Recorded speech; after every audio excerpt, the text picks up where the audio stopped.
이스라엘 백성들은 대대로 성경 중심의 신앙을 견지해 왔었습니다. 마치 저와 여러분들이 요즘에 교회 중심의 신앙을 살고 있듯이 이스라엘 백성들은요, 이 성전과 떨어져 살 수가 없었죠. 하지만 솔로몬에 의해서 건축되었던 예루살렘 성전이 바벨론에 의해서 처참하게 무너졌고, 하나님의 백성들은 이제 바벨론의 포로로 끌려가서 외지 생활을 해야만 했었습니다. 이처럼 하나님의 백성들이 감당하기 힘든 환난을 만나게 된 거죠. 환난, 감당할 수 없는 환난, 포로로 강제로 끌려가야만 하는, 나라를 빼앗긴 그러한 환난. 어떤 의미에서 보게 되면 이것은요, 자업자득이라 할 수 있는데요, 즉 하나님께서 택하신 선민이었지만 하나님을 떠나서 백성들이 우상을 숭배하고 하나님의 율례와 규례를 벗어나서 자신의 멋대로 살아왔기에 하나님께서 내리신 징벌로 그리 된 것입니다. 하지만 하나님께서는 자신의 백성들을 너무나도 사랑하다 보니 사전에 예고했던 대로 70년의 포로 생활을 다 마치고 고국으로 귀환할 수 있도록 이방 사람인 바사의 고레스 왕을 사용하셨습니다. 그뿐 아니라 고레스 왕은요, 귀환하는 백성들이 고국인 수도 예루살렘에서 회파된 성전을 다시금 재건할 수 있도록 허락을 했죠. 그러니까 왕이 허락을 한 거예요. 이것이 바로 그 유명한 고레스 칙령입니다. 고레스 칙령이다. 여러분들이 한두 번쯤은 다 들어보셨죠. 이와 같이 하나님께서는 이방인인 고레스를 통해서 자신의 백성들에게 약속했던 것을 친히 지켜주셨습니다. 따라서 우리가 믿고 섬기는 여호와 하나님은요, 성경 안에만 갇혀 지내는 존재가 아니에요. 세상 역사도 주관하시고 통치하시고 다스리시는 만왕의 왕이십니다. 믿으시면 아멘.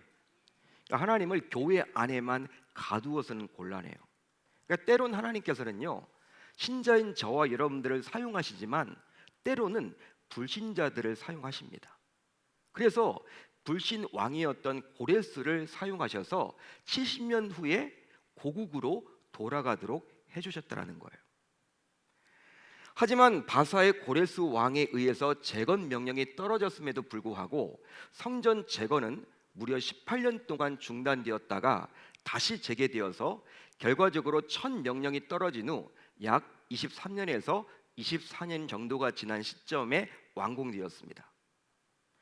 즉 스룹바벨의 주도하에 성전이 완성되다 보니 이제 1차 성전을 가리켜서 솔로몬 성전이라고 말을 한다면, 두 번째 성전은요, 이 솔로몬 성전이 다 무너지고 나서 스룹바벨에 의해서 이제 재건이 되었지 않습니까?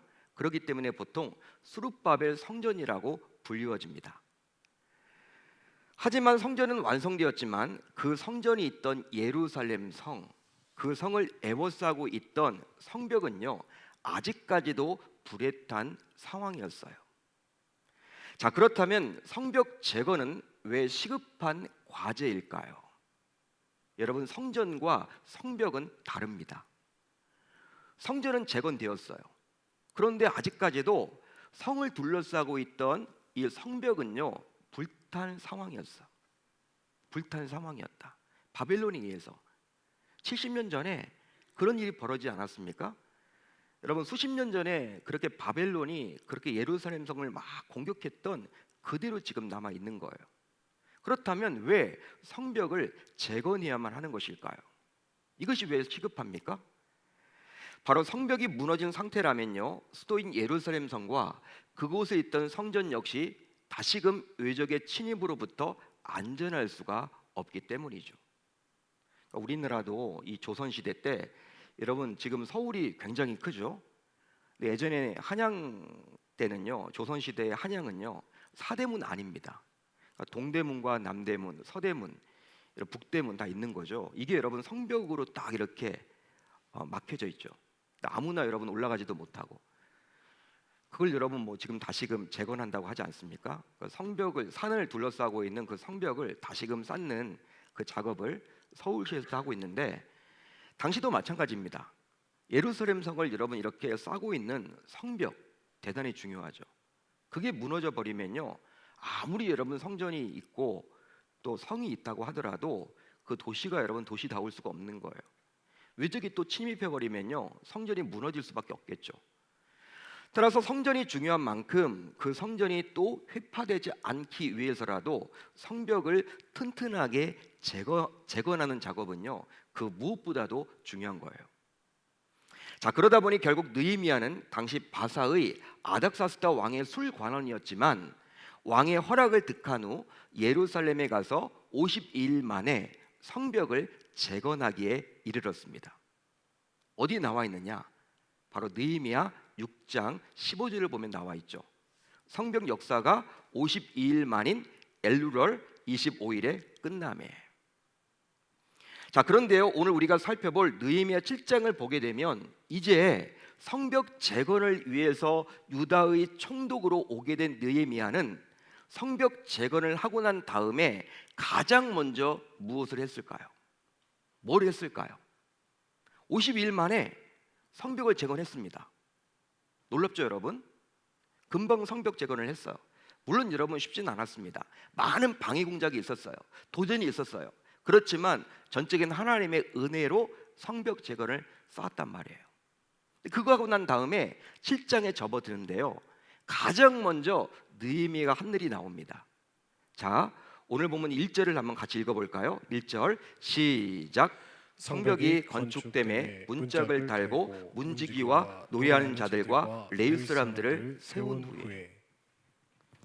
느헤미야는 성벽 재건을 마무리 짓고 우선적으로 성전 안에서 예배 드리는 것을 돕는 조력자들을 세웠다라는 거예요.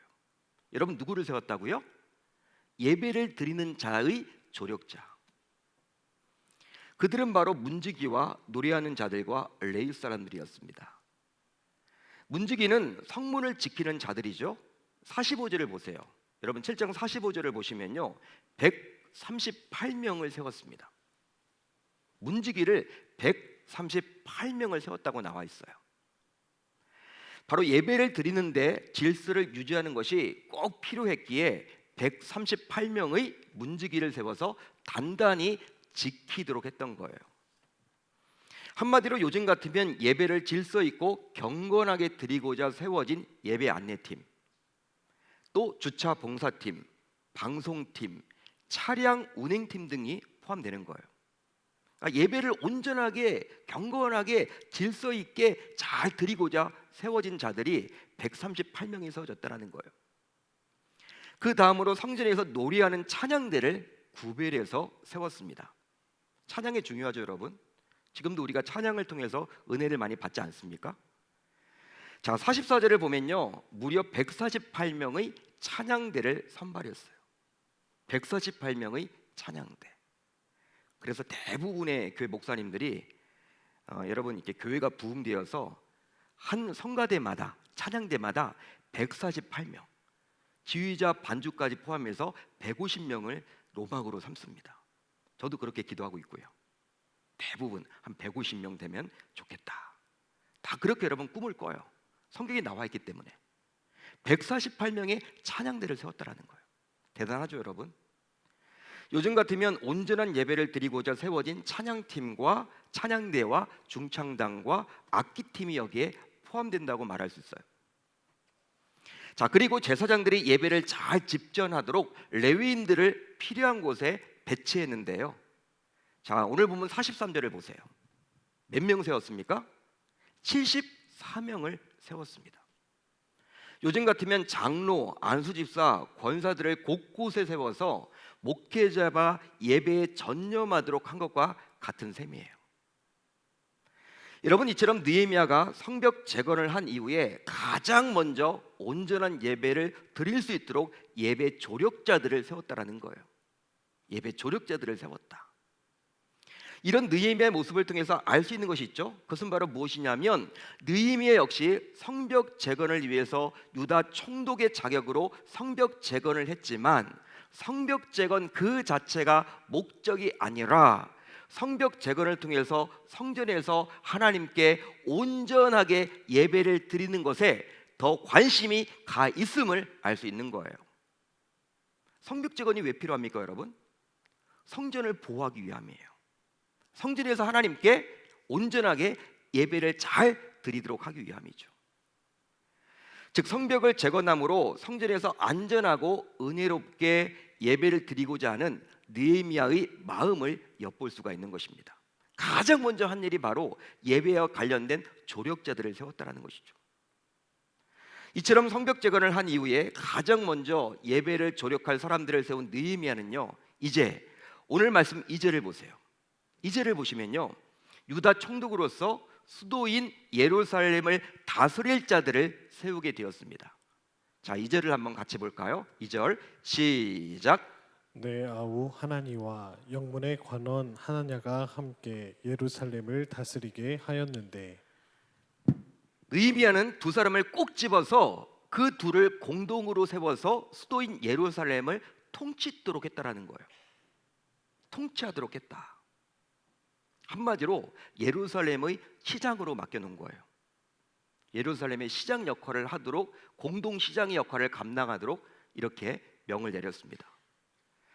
물론 당시 예루살렘 역시 바사 제국의 식민지다 보니 바사 제국의 왕의 명에 의해서 파견된 유다 총독인 느헤미야가 실질적으로 예루살렘을 다스려야 했지만, 여러분 예루살렘이 뭐 수도 아닙니까? 그런데 느헤미야는요 유다 총독이에요. 따라서 뭐 예루살렘 안에서만 머무를 수가 없겠죠. 그래서 여러분 자신이 위임하는 거예요.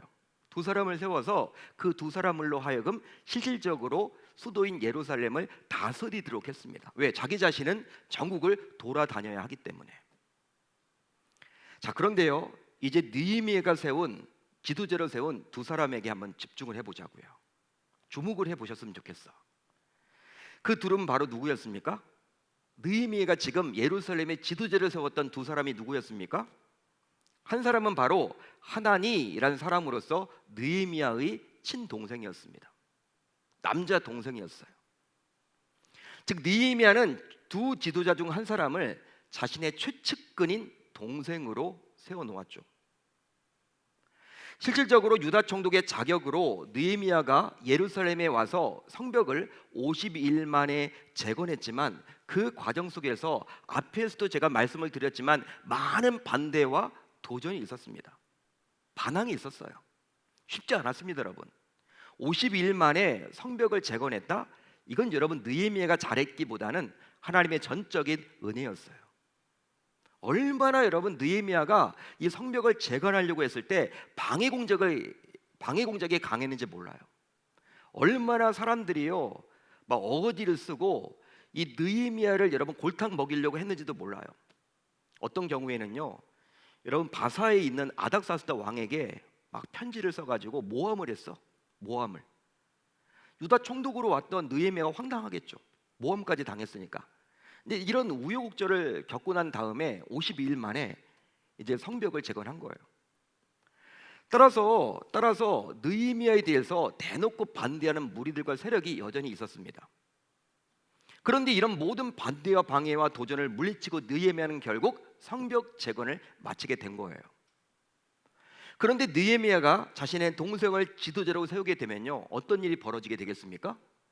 그동안 느헤미야가 해왔던 모든 선의가 사람들에게 좋지 않게 비춰지지 않을까요? 야, 집안이 다 해먹네, 다 해먹어. 에? 지는 유다 총독인데 시장까지도 지 동생을 세우네. 여러분 그런 말 듣지 않을까요? 집안이 다 해먹는다, 너무한다. 사람들이 여러분들 아무리 여러분 느헤미야가 좋은 마음을 가지고 세웠다고 해도 그걸 여러분 고지 들을 사람이 어디 있겠습니까? 사람인데 여러분 그걸 샘내지 않을까요? 야, 총독이면 그걸로 만족하지 못하고 자기 동생을 최측근을 어떻게 예루살렘 수도 그 시장으로 세울 수 있어? 이거 뭐 하는 거야? 너무하는 거 아니야? 사람들이 그렇게 여기지 않을까요?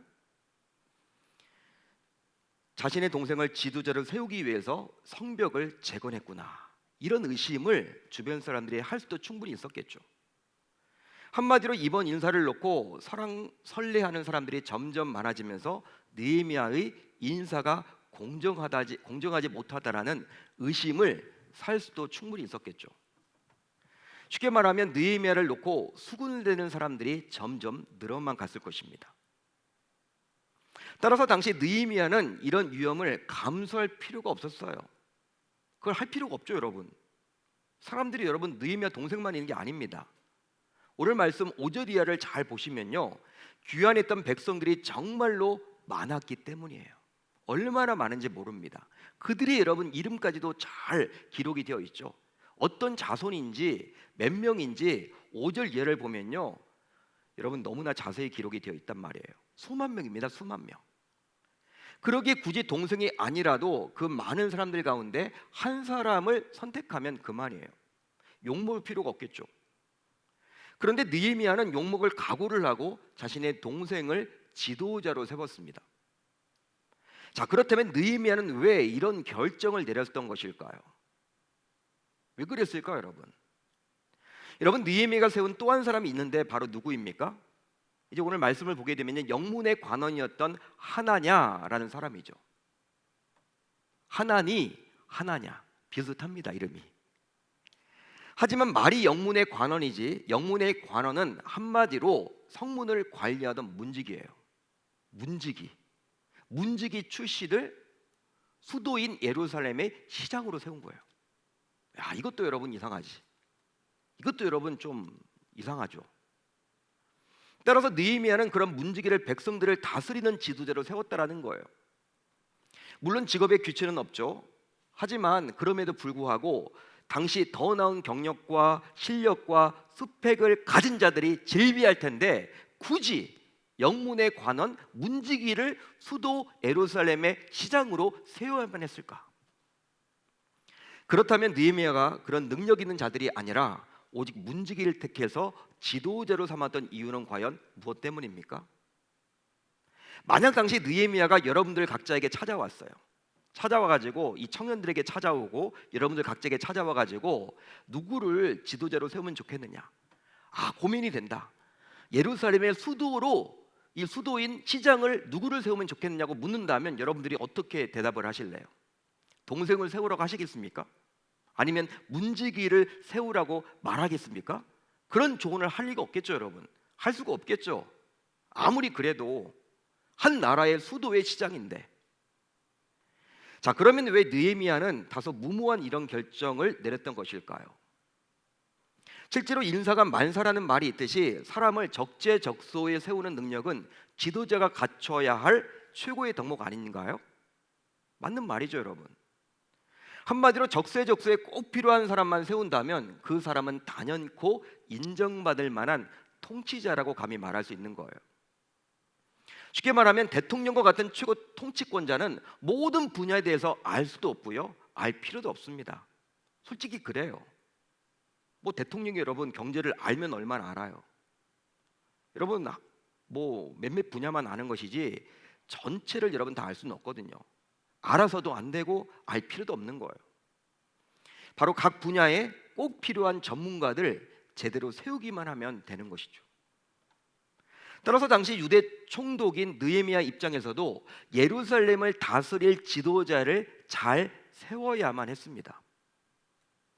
여러분, 우리가 잘 알지만 느헤미야는 어떤 사사로운 감정이나 인정에 굴복하는 사람이 아니죠. 여러분들이 느헤미야서를 쭉 읽어보면요, 1장부터 지금 우리가 오늘 살펴보고 있는 7장까지 보더라도 이 느헤미야는요, 인정에 굴복하는 사람이 아니에요. 막 동생이라고 여러분 막 시장 세우고 그런 위치 아닙니다. 그뿐 아니라 세상 물정을 전혀 모르지도 않아요, 여러분. 멍청하지 않습니다. 무식하지 않습니다, 여러분. 느헤미야가 왕의 술 관원이었다니까요. 당시 바사 제국의 술 관원이었다는 것은요, 왕과 여러분 정사를 논의하고요, 왕과 여러분 코드가 맞고, 여러분 왕이 어떤 경제 이야기를 하면요, 경제적인 지식을 갖추고 있어야지만 이 대화가 되는 사람이 바로 왕의 술 관원이었죠. 근데 거기 출신이었습니다. 무식하지 않았습니다. 그렇기 때문에 문지기가 딱 보인다? 너 시장에, 그럴 만한 위인이 아니었죠.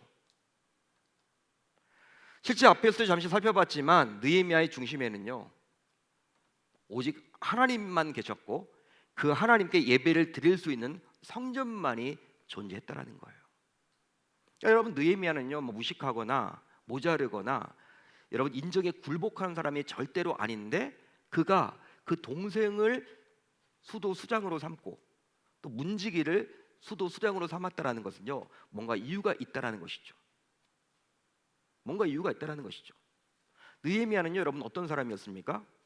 방금 전에도 말씀을 드렸지만 오직 하나님이 계셨고 그의 중심에는, 그의 마음에는 또 그 하나님께 예배를 드릴 수 있는 성전만이 그의 마음속에 존재했다라는 거예요. 따라서 그런 그가 자신의 동생인 하나니와 또 실력 없이 보이는 문지기인 하나냐를 예루살렘의 지도자로 세웠다라는 것은 무언가 특별한 이유가 있었기 때문입니다. 자, 그렇다면 이런 느헤미야 결정을 우리는 과연 어떻게 바라보면 좋을까요? 여러분, 느헤미야가 하나니와 하냐냐를 지도자로 세운 것은 스스로의 결정이 아니라 오직 하나님의 결정임을 우리 모두 주목해야 할 줄로 믿습니다. 즉 마치 이 둘을 택하여 지도자로 세운 것은 느헤미야의 독단적인 결정처럼 보이는 건 사실이에요. 하지만 하나님께서 자신이 행할 일을 위해서 느헤미야와 백성들의 마음을 주관하사 느헤미야로 하여금 그런 결정을 내리도록 한 것이죠. 따라서 하나님의 사람인 느헤미야는 이런 하나님의 계획을 알고 그 계획대로 움직였던 거예요. 움직였던 것입니다. 움직였던 것뿐이에요. 느헤미야는요, 자기가 결정한 거 아닙니다, 여러분. 하나님의 계획을 알고 그 계획대로 자신은 움직였던 것뿐이에요. 이처럼 하나님이 하신 일이다 보니 오늘 말씀을 쭉 묵상을 해봐도 느헤미야의 결정이 다소 불합리하게 보이지만 백성들 가운데 그 누구도, 어느 누구도 불평과 불만을 하지 않았습니다. 이게 여러분 하나님의 결정이 아니라면요, 이 느헤미야의 여러분 독단적인 결정이었다면 분명히 말이 나왔겠죠. 야, 다 해먹네, 다 해먹어. 무식한 거 아니야? 어떻게 문지기를 세워? 야, 아무리 그래도 어떻게 시장을 그 문지기 출신을 세우냐? 내가 낫겠다, 내가. 차라리 나를 세우지. 사람들이 여러분 그런 말을 할 만도 한데 오늘 말씀을 쭉 읽어봐도 백성들이 그런 불평을 하지 않았다라는 거예요. 이건 바로 누가 세웠다라는 것입니까? 그들을 하나님께서 세웠다라는 것이죠. 자, 그렇다면 하나님께서는 왜 하필 많은 자들 가운데 이 둘을 택하여 지도자로 세웠던 것일까요? 그것은 바로 하나님께서 보시기에 이 두 사람은 지도자로서의 자질과 자격이 있었기 때문입니다.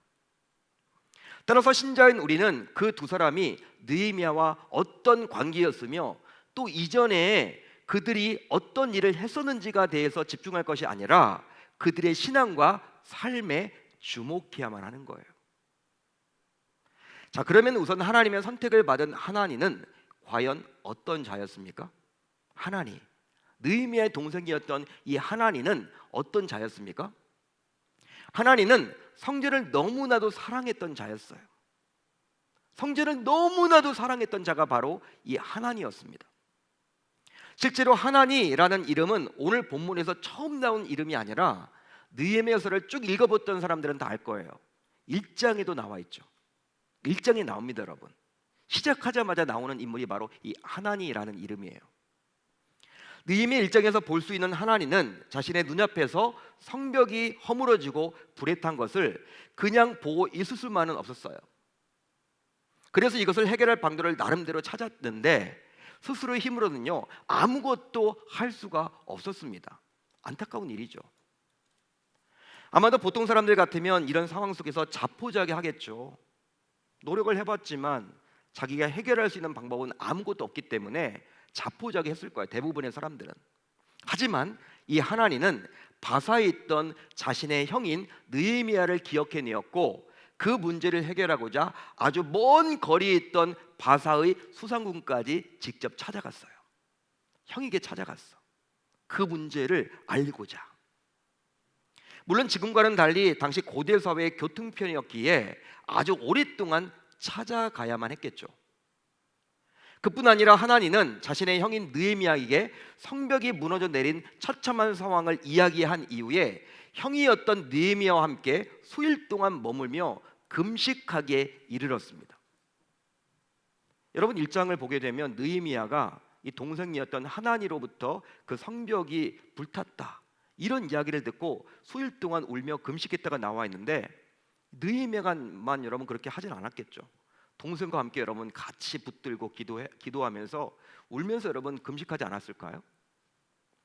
그만큼 하나님은 성벽이 회파됨으로 성전에서 예배를 온전하게 드리지 못하고 있었던 당시의 상황에 대해서 안타까움을 가졌던 거예요. 따라서 하나님께서는 하나니가 느헤미야의 동생이기에 택한 것이 아니라 그 백성들 가운데 성전을 가장 사랑하는 자였기에 그를 지도자로 세웠다는 사실을 우리 모두 기억해야 할 줄로 믿습니다. 다른 이유가 아닙니다, 여러분. 성전을 가장 사랑했던 자였어요. 사람들 같으면 그냥 성벽이 그렇게 불탄 그 모습을 바라보고 눈물을 흘렸겠죠. 마음이 좋진 않았겠죠. 그렇지만 여러분, 이것을 해결하고자 자기가 해결이 안 되니까 형이 있는 그 수상궁까지 수백 킬로를 달려서 뛰어서 여러분 그것을 그렇게 시간을 투자해서 갔다라는 것은요, 보통 성전을 사랑하는 사람이 아니었기 때문에 그게 가능했던 것이죠. 다음으로 하나님의 택함을 받은 문지기였던 하나냐는 그렇다면 어떤 자였을까요? 하나냐는 하나님의 마음에 합한 자였습니다. 하나님의 마음에 합한 자였다. 실제로 오늘 본문 2절을 보면요, 이 하나냐에 대해서 아주 짧지만 강력하게 성경은 말을 해주고 있어요. 우리 한번 2절을 같이 읽어봅니다. 시작. 하나냐는 충성스러운 사람이요 하나님을 경외함이 무리 중에서 뛰어난 자라. 우선 하나냐는 충성스러운 자였어요. 충성스럽다. 성경에 나와 있는 충성스러운 이란 뜻은요, 바로 하나님과 사람에게 한결같은, 즉 변함이 없다라는 의미예요. 변함이 없다, 한결같다, 항상 그 자리에서 기도하더라. 그게 충성스러운 종의 모습이죠. 항상 여러분 그 자리에 있다, 그 자리를 지키고 있다, 이게 충성스러운 거예요. 한결같다, 변함이 없다. 따라서 무엇을 맡겨도 믿을 수 있는 사람이란 뜻이 바로 이 충성스러운 이란 뜻이에요. 그러기에 하나님께서는 이런 충성스러운 하나냐를 친히 지도자로 택한 것입니다. 또 하나냐는 하나님을 경외했던 자였어요. 경외했다. 따라서 5절 이하에 기록된 수없이 많은 귀한 자들 중에서 하나냐는 하나님을 하나님으로 인정하고 섬기는 데 1등이었다라는 거예요. 여러분 5절 이하를 보게 되면 수없이 많은 사람들의 이름이 나와 있죠. 수만 명이 나와 있죠. 수만 명 가운데 믿음이 1등이라는 거예요. 한마디로 하나님을 섬기는 데 1등이라는 거예요. 하나님을 하나님으로 인정하는 데 1등이라는 거예요. 그러기에 하나님께서 비록 하나냐가 아무리 문지기지만 자신을 믿고 자신을 인정하고 자신을 섬기는 데 있어 1등이었기에 그런 하나냐를 지도자로 세웠던 것입니다. 자, 그렇다면 하나님께서 이 둘을 지도자로 세워서 과연 무엇 하시기를 원했던 것일까요? 뭘 하기를 원했던 것일까요? 바로 성전은 지어졌고 또 성벽은 세워졌지만 아직 수도인 예루살렘이 수도다운 모습을 갖추지 못하다 보니 이 둘을 지도자로 세워서 이 둘을 통해서 수도를 재건고자 한 거예요. 어디에 나와 있느냐? 오늘 본문 4절을 같이 읽어봅니다. 시작. 그 성읍은 광대하고 그 주민은 적으며 가옥은 미처 건축하지 못하였음이니라. 따라서 하나님께서는요, 이 두 사람을 통해서 일하고 싶었던 거예요. 뭐랄까요? 하나님께서도 자신과 코드가 맞다고 해야만 할까요? 즉 척하면 척하고 알아듣는 이 두 사람과 자신이 해야 할 일을 하고 싶었던 거예요. 한마디로 이 둘만 있으면 하나님은 자신이 하고 싶은 일들을 마음껏 할 수 있다고 여겼던 것입니다. 그러기에 이 두 사람을 친히 지도자로 세웠던 것이죠. 하나님이 여러분 기뻐하는 자들이었어. 수만 명의 사람이 있고 신자들이 있는데 그 가운데 하나님이 뽑고 뽑아서 이 둘을 택한 거예요. 대단하죠, 여러분. 사랑하는 성도 여러분, 오늘도 하나님께서는 신자들 가운데 과연 누구를 택하여 일하면 좋을지 지금도 우리를 면밀하게 살피고 계십니다. 하나님은 지금도 보고 계세요. 주일마다 우리 교회에 오셔서 누구를 택해서 내가 일할지를 보고 계신다라는 거예요. 이 자리도 마찬가지죠. 수많은 사람들이 함께 예배를 드리지만 내가 누구를 택해서 나의 일을 하면 좋을까? 하나님은 보고 계십니다. 마치 포로에서 돌아와서 재건 운동에 참여한 자들이 무려 42,360명이나 되었지만 그 가운데 하나님께서 오직 두 사람에게 주목하셨듯이 말입니다. 42,360명 가운데 두 사람에게 우리 주님이 주목하셨다라는 거예요. 실제로 오늘 보면 66절을 보세요. 여러분 7장 66절을 보세요. 42,360명이라고 분명히 나와 있습니다. 그렇죠? 그런데 이 42,360명이 과연 어떤 자손인지 5절 이하에 자세히 기록이 되어 있다는 거예요. 이것은 바로 하나님께서 이 중요한 재건 운동에 동참했던 자들을 영원히 기억하시고 복을 주겠다라는 의미죠. 더욱이 그 가운데에서도 이 두 명인 하나니와 하냐냐를 특별하게 주목하시겠다라는 거예요. 놀랍지 않습니까, 여러분? 다른 사람들은요, 이름이 정확하게 나오진 않아. 어떤 가문 출신이다. 어떤 노래하는 자들은 어떤 가문이다, 어떤 자손이다, 그런 식으로 나와 있는데 이 하나니와 하냐냐는요 딱 이름이 나와 있죠. 정확하게. 여러분, 이 시간 이 말씀을 듣는 여러분들 모두 하나님께서 특별하게 주목하시는 하나니와 하냐냐와 같은 자가 되고 싶지는 않으세요? 되고 싶지 않으세요, 여러분? 즉 많은 신자들이 있지만 그 가운데 하나님에게서 특별한 주목을 받았던 이 두 사람처럼 인정받고 싶지는 않으십니까? 우리 주님에게서 정말 주목을 받고 싶지 않으세요? 그리함으로 정말 남은 여생 동안 하나님께 쓰시는 일꾼으로 한번 살아보고 싶지는 않으십니까? 정말 하나님이 기억에 남는 자가 되고 싶지는 않으세요?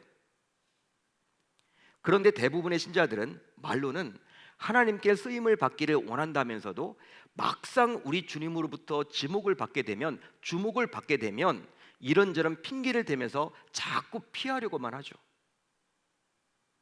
즉 시간이 없다, 배우자가 믿지 않는다, 나이가 많다, 건강이 여의치 못한다, 물질이 부족하다, 난 배우지를 못했다 등등등등 이런저런 여러분 이유를 대요. 하나님이 지목해서 쓰려고 하는데도 쓰임 받기를 원한대. 진짜 하나님이 다가가서 쓰시려고 하면 난 이것 때문에 안 될 것 같은데요, 난 이런 것 때문에 못할 것 같은데요. 하지만 하나님께서 쓰신다면 결국 이런 걱정이 기우가 될 줄로 믿습니다. 바로 하나님께서 쓰시겠다고 하면 세상적인 기준으로 볼 때 말이 안 될 수도 있지만 하나님께서는 그런 세상적인 단점과 연약한 점, 약점 등을 보지 않기 때문이에요. 내가 보기에는요, 나는 재정이 부족해. 좀 부자가 되면 그때 하나님께 쓰임 받을 것 같아. 근데 하나님은요, 그게 아니라는 거예요. 난 지금 건강이 여의치 못해. 내가 건강해지면 그때 하나님께 쓰임 받으면 좋을 것 같아. 근데 그게 아니라는 거예요. 세상적인 관점으로 볼 때 여러분 문지기가 어떻게 여러분 쓰임 받습니까? 하나님은 그게 아무런 문제가 되지 않는다라고 말을 하고 있잖아요.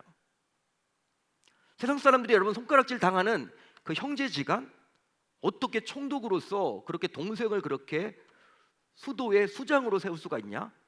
그런 여러분 언론의 핍박과 많은 것들을 받을 것만 같은데 하나님은 그 문제가 되지 않는다라고 말하고 있잖아요, 여러분. 따라서 우리 모두 하나님이 찾으시는 신자가 될 수 있도록 힘써야만 하겠습니다. 바로 하나니와 하나냐처럼 오직 주님을 사랑하고 그 주님의 핏값으로 세우신 교회를 사랑하고 한결같은 신앙을 가지고 또 누구보다도 하나님을 잘 믿고 인정하고 섬길 수 있어야만 하겠죠. 결국 그렇게 할 때 비록 세상적으로는 부족하고 연약할지언정 하나님께서 그렇게 한 신자를 친히 세워서 높여주시리라 믿습니다. 여러분, 우리가 신앙의 대상으로 믿고 섬기는 여호와 하나님께서는 여러분들 각자를 어떤 존재로 기억하시면 좋겠습니까? 하나님이 보시기에 여러분들을 어떤 자로 하나님께서 나를 기억하시면 좋겠습니까? 물론 42,360명의 무리 중 한 사람으로 기억되는 것도 의미가 있겠지만 이 말씀을 들은 신자라면 이제 하나니와 하나냐처럼 우리 주님으로부터 보다 특별하게 기억에 남아야 하지 않을까요? 여러분 42,360명 그것도 의미가 있겠죠. 예수 믿고 구원받는 거, 천국 가는 거, 여러분 그것도 의미가 있죠. 그렇지만 기왕이면 신앙생활 하는 것 이 두 사람처럼 멋지게 쓰임 받으면 좋잖아요. 그러기 위해서는 주님의 핏값으로 세우신 이 교회를 누구보다도 아끼고 사랑해야만 하겠습니다. 여러분 공통점이 있어요. 하나니와 하나냐는요 성전이라는 공통점이 있습니다. 성전을 누구보다도 사랑했던 자가 이 느헤미야의 동생이었던 하나니. 성전이 여러분들 이 성벽이 불타서 이 성전이 여러분 이렇게 새롭게 되었지만 그곳에서 아무리 예배를 드려도 안전하지가 않고 외적이 침입해버리면 다시금 불탈 것만 같은 그 마음 때문에 형에게 찾아갔던 이 하나니. 성전을 너무나 사랑했던 자였죠. 하나냐는 여러분 어떤 자였습니까? 성전의 문지기였죠. 본래 문지기, 지키는 자였어요. 내가 이 성전을 잘 지켜야지. 성전을 사랑했던 자였습니다. 하나님은 성전 사랑했던 그 둘을 정말 세우신 거예요. 자, 그렇다면 이제 어떻게 우리는 사랑할 수 있을까요? 성전을 사랑할 수 있을까요? 교회를 사랑할 수 있을까요? 그 사랑의 첫 시작은 바로 교회가 제대로 움직여지도록 1인 1사역 이상의 힘써야만 하겠습니다. 따라서 하나님께서 각자에게 주신 재능, 즉 달란트는요 바로 하나님께서 교회를 위해서 사용하라고 주셨음을 우리 모두 기억하고 우리 주님으로부터 특별하게 기억에 남도록 우리 교회에서 뭐라도 해야 할 줄로 믿습니다. 나는 그냥 예배만 드리겠다. 그것도 여러분 의미가 있죠. 시간이 지나면 뭐라도 하셔야 돼요. 그게 여러분 교회를 사랑하는 겁니다. 교회가 여러분 제대로 작동이 돼야 되잖아. 여러분 교회는 현재 차량 봉사자가 많이 부족해요. 또 예배 안내도 많이 부족합니다. 방송은 언제나 여러분 부족합니다. 주차 안내도 부족하고요, 찬양팀도 부족하고요, 악기로 봉사하는 분들이 많이 부족해요. 교회 청소도 많이 부족한 실정입니다. 그렇습니다. 남들이 많이 하는 봉사보다도 남들이 하지 않으려 꺼려하는 봉사를 하게 되면 그것이 더 교회를 사랑하는 것이기에 이런 자를 우리 주님께서 가만 놔둘 리가 없겠죠. 따라서 42,360명 가운데 2명을 택해 주셨듯이 그런 자를 하나님께서 반드시 택하여 사용하실 줄 우리 주님의 이름으로 축원합니다. 그렇기 때문에 기왕 신앙생활을 하는 거 저와 여러분들 모두 42,360명 구원받은 신자로서 예배만 드리고 내가 할 것만 하겠다라는 그게 아니라 정말 이 하나니와 하나냐와 같이 성전을 사랑했고 성전에 목숨을 걸었던 이 두 사람과 같이 여러분들 모두 교회를 사랑하시고 교회를 섬기셔서 하나님께 인정받고 하나님께서 친히 이 시대 속에서 세워서 자신의 일을 맡겨드리는 귀한 역사를 이루는 귀한 믿음의 권속들이 다 되셨으면 좋겠습니다. 그렇게 하겠다라고 다짐하고 결단하는 여러분들이 다 되실 수 있기를 우리 주님의 이름으로 축원합니다.